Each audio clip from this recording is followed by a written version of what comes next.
तो स्वागत है बच्चों आप सभी करियम क्लासेस में। तो चलिए आज आप लोगों के लिए संस्कृत के एक और पाठ लेकर के आए और इस पाठ में जो है कारक प्रकरण पर आधारित चतुर्थी विभक्ति पर आधारित अनुवाद सिखाएंगे। और चतुर्थी विभक्ति जो है किस कारक में लगते हैं और उस कारक का परिभाषा क्या होते हैं और उसके उदाहरण क्या होते हैं, साथ ही साथ कैसे हम जानेंगे कि संप्रदान कारक ही है। तो सारा चीज अभी हम आपको बताएंगे और आज के बाद कभी भी आपको चतुर्थी विभक्ति पर आधारित जो है अनुवाद में दिक्कत नहीं होंगे और साथ ही आपको कभी देखना भी नहीं पड़ेगा वीडियो की शंका हो गया कि चतुर्थी विभक्ति कब लगेगा और क्यों लगेगा, क्योंकि आज परिभाषा के साथ साथ आपको पहचानने का तरीका और एकदम बेसिक के साथ एकदम बताएंगे। तो चलिए देखिए, पहले हम आपको परिभाषा लिखाते हैं, उसके बाद जो है उस पर उदाहरण बताएंगे। देखिए परिभाषा, कौन सा कारक आज बताना है? संप्रदान कारक, क्योंकि इससे पहले वाले वीडियो में आपको तृतीय विभक्ति पर आधारित, जिसको करण कारक कहते हैं, उन पर आधारित जो है वाक्य बता चुके हैं। तो चलिए संप्रदान कारक का पहले परिभाषा हम लिखते हैं। देखिए कौन सा कारक?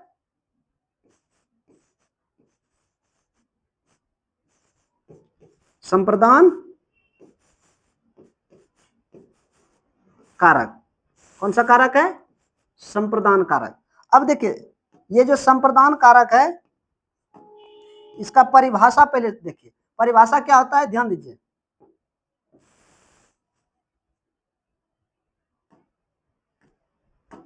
परिभाषा देखिए, संप्रदान कारक कौन से कारक है? संप्रदान कारक। इनका परिभाषा क्या होता है? तो देखिए जिसके लिए क्या होता है, जिसके लिए कोई कार्य या क्या होगा, काम, कार्य बोलिए या काम, कार्य या काम किया जाए उसे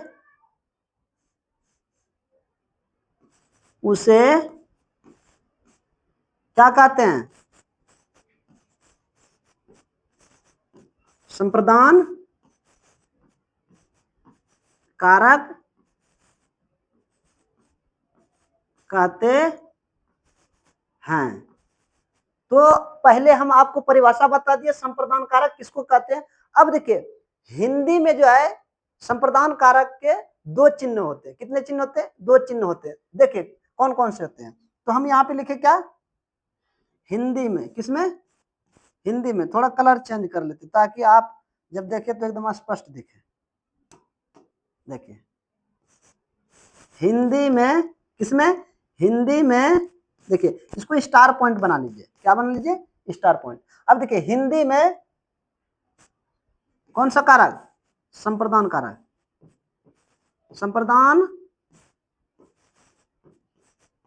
कारक के दो चिन्ह होते। कितने चिन्ह? दो चिन्ह।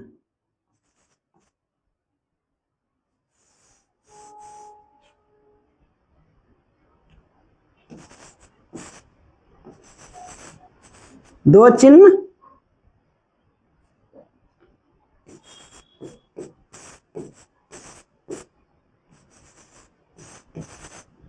देखिए, तो आपको क्या लिखना है? संप्रदान कारक के कितने चिन्ह होते? दो चिन्ह। और कौन कौन से होते? देखिए ध्यान से, तीसरा पॉइंट देखिए, कैसे पहचानेंगे कि संप्रदान कारक है? पहचानने का नियम देखिए क्या है। अगर आपको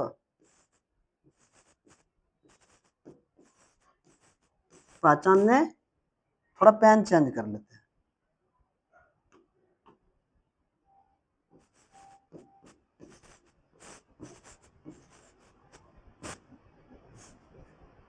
पहचानने का नियम देखिए, ध्यान दीजिए। पहचानने का नियम क्या लिखे है? अगर आपको दिख जाए को या फिर क्या दिख जाए, को दिख जाए या के लिए, क्या दिख जाए? के लिए। ध्यान दीजिए, अगर आपको दिख जाए क्या चीज, पहचानने का तरीका क्या है? अगर दिख जाए, पहचानने का नियम देखिए, को दिख जाए या फिर के लिए दिख जाए तो आप समझ जाइए वह जो है वाक्य जो है संप्रदान कारक का है। किसका है? संप्रदान कारक का।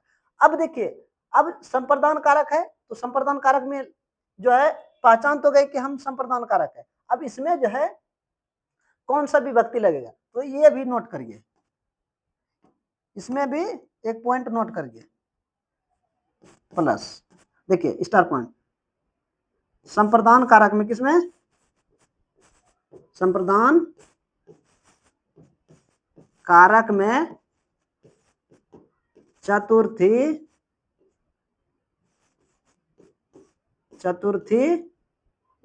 विभक्ति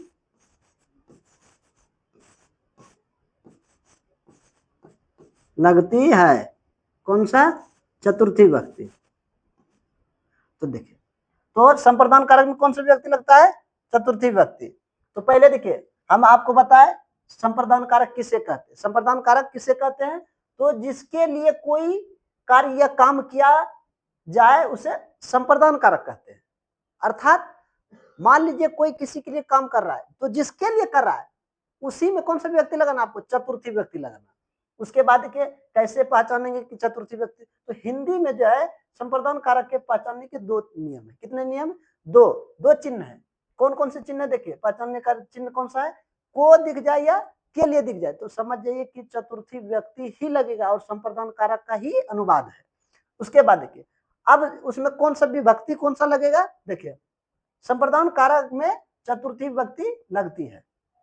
इतना तक समझ गए। अब देखिए इसको थोड़ा ऊपर करते हैं और आपको वाक्य पर लेकर के आते हैं, वाक्य बताते हैं। देखिए ध्यान दीजिए, जैसे एक वाक्य हम लेते हैं,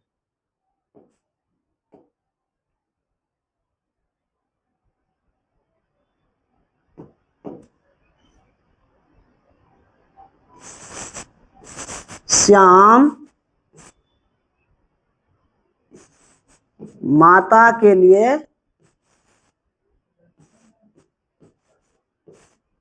के लिए भोजन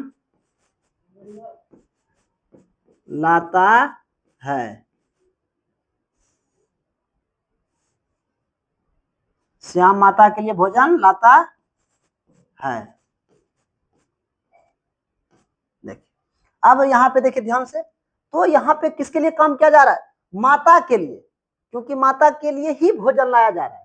तो यहाँ पे किसमें चतुर्थी विभक्ति लगेगा, माता में। और ध्यान दीजिए के लिए भी रहे और शब्द अगर के लिए से पहले अगर धातु दिख जाए, धातु का अर्थात क्या होता है, क्रिया शब्द दिख जाए। जैसे एक वाक्य और लिखते हैं, जैसे राम पढ़ने के लिए विद्यालय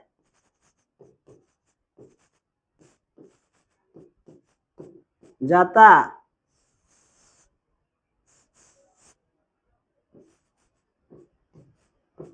है। अब देखिए राम पढ़ने के लिए विद्यालय जाता है और यहाँ पे है माता के लिए भोजन लाता है।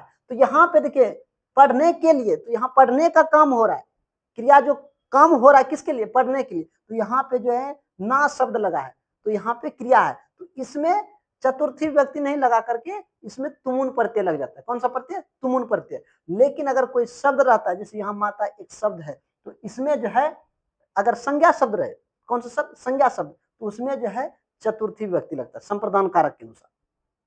अब देखिए जैसे इसको बनाते हैं, ध्यान दीजिए, देखिए इसको बनाते हैं तो श्याम का क्या होगा, श्यामः, क्या होगा, श्यामः। अब देखिए माता के लिए, तो माता के लिए माता का चतुर्थी क्या हो जाएगा, मात्रे होता है। क्या होता है, मात्रे, क्या होता है, मात्रे, चतुर्थी विभक्ति मात्रे हो गया। उसके बाद देखिए भोजन का आप जानते क्या होता है, भोजनम। आगे देखिए लाता है, तो लाना का जो है आन होता है, अन धातु, आन आन, तो आनियति हो जाएगा, क्या हो जाएगा। तो इस प्रकार से आप बना सकते हैं। लेकिन देखिए दूसरा यहाँ पर जो है दूसरा वाक्य जो है यहाँ पे है, ध्यान दीजिए,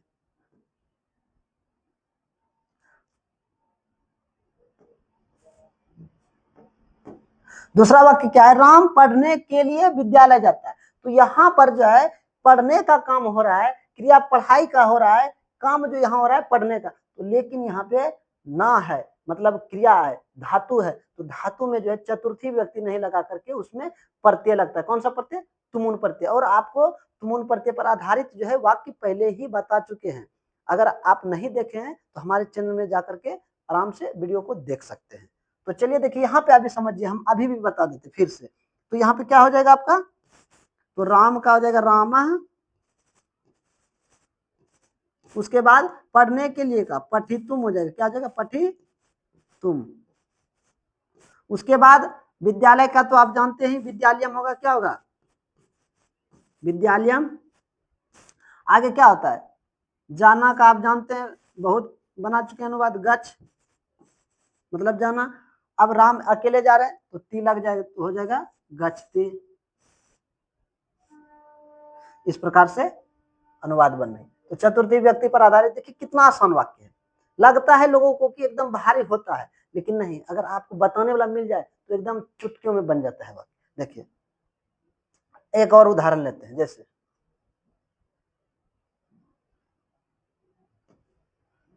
राधा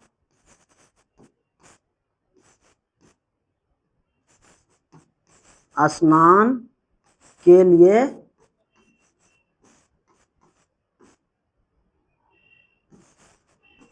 नदी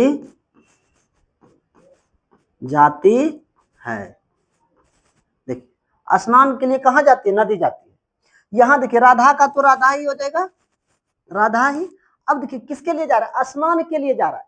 तो यहाँ पर अगर आप चतुर्थी विभक्ति लगा करके भी बनाइएगा तो गलत नहीं होगा। लेकिन जो है के लिए जहां रहता है और वहां पर अगर क्रिया दिख जाए, धातु अर्थात दिख जाए, तो वहां पर तुमुन प्रत्यय लगता है। कौन सा प्रत्यय? तुमुन प्रत्यय। तो आप देखिए, या तो आप लिखिए स्नानाय, या फिर ऐसे भी अगर बना दिए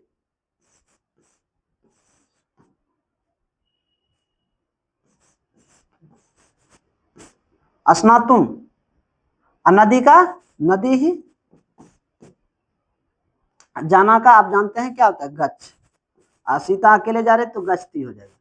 तो इस तरह से आप बना सकते हैं। तो ये नहीं भी लिखिएगा तो भी आपका सही होगा।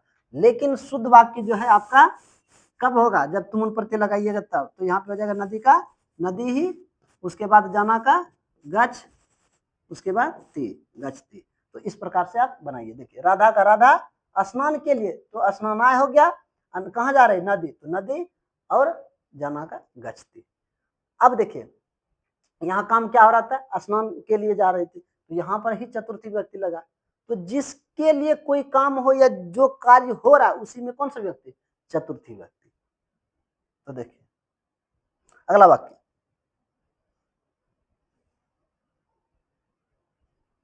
अगला वाक्य लेते हैं।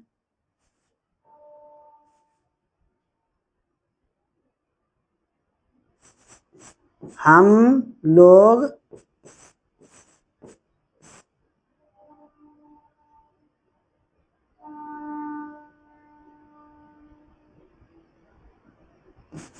विद्यालय, हम लोग विद्यालय पढ़ने के लिए जाते हैं। तो देखिए हम लोग किसके लिए जाते हैं? पढ़ने के लिए। तो यहाँ पे क्या होगा? हम लोग का वयम, उसके बाद विद्यालय का विद्यालयम। अब पढ़ने के लिए, यहाँ पे पढ़ने के लिए होगा। क्या होगा यहाँ पे? पढ़ने के लिए।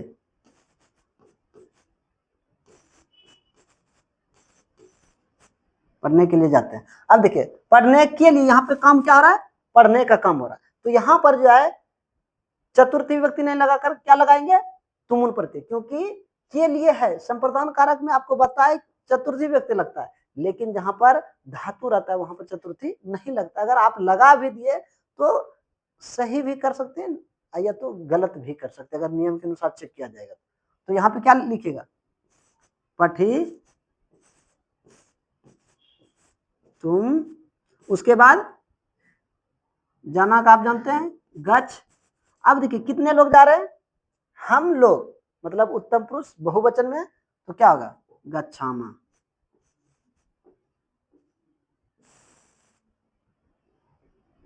तो इस प्रकार से आप बनाइएगा तो एकदम सही वाक्य होगा। और उदाहरण लेते हैं, देखिए जैसे लेते हैं एक और उदाहरण,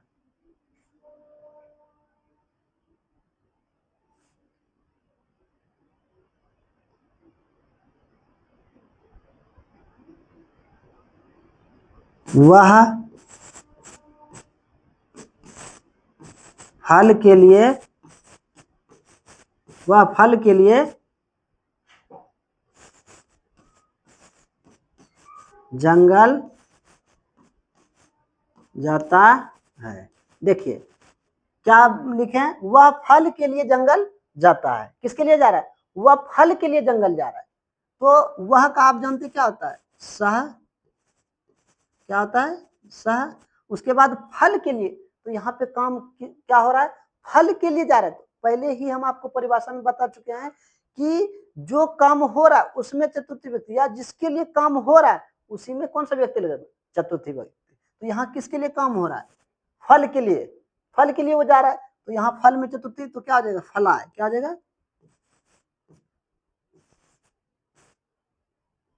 फलाय। अब जंगल का हो जाता है वनम, क्या होता है, वनम। अजाना का क्या होता है, गच्छ। और एक व्यक्ति जा रहे, प्रथम पुरुष एक वचन में संज्ञा शब्द है तो ती हो गया, तो गच्छति। तो इस प्रकार से आप बनाइए। देखिए यहाँ पे फल जो है एक संज्ञा शब्द है, तो और यहाँ पर जो एक शब्द ये है, तो शब्द में जो है कभी भी हम तुम प्रत्यय नहीं लगाते, क्रिया में लगाते। कहाँ पे लगाते, क्रिया में। तो इस प्रकार से आप अनुवाद अगर बनाते हैं तो आपका जो है एकदम सही होगा। तो अगर आप इसी तरह, पहले तो आपको परिभाषा याद कर लेना। देखिए यहाँ जो हम आपको परिभाषा लिखा है, इस परिभाषा को याद कर लेना, ध्यान देंगे।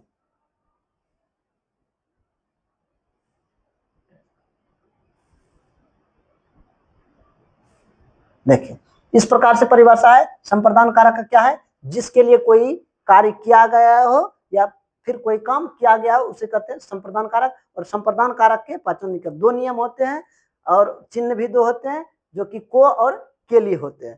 तो पहचान लेते हैं, और इसमें चतुर्थी व्यक्ति लगता है। अगर एक पॉइंट यहाँ और लिख सकते थे, अगर वहां पर धातु रहे तो वहां पर चतुर्थी व्यक्ति नहीं लगा करके उसमें तुमुन प्रत्यय लगाएंगे। क्या लगाएंगे, तुमुन प्रत्यय।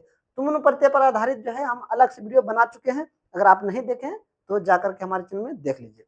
तो चलिए बच्चों, अगले वीडियो में आप लोगों के लिए पंचमी विभक्ति पर आधारित जो है वाक्य लेकर के आएंगे। अगर हमारे चैनल पर नए हैं तो चैनल को सब्सक्राइब कर लीजिए और बेल आइकन को भी प्रेस कर दीजिए, ताकि इस तरह का वीडियो का नोटिफिकेशन सबसे पहले आप तक पहुंच सके। और आप जो है अधिक से अधिक अपने मित्रों के साथ शेयर कीजिए, इस चैनल के बारे में बताइए भी और जोड़िए भी, ताकि अधिक से अधिक बच्चे संस्कृत का लाभ ले सके। तो चलिए, तब तक के लिए जय हिंद बच्चों।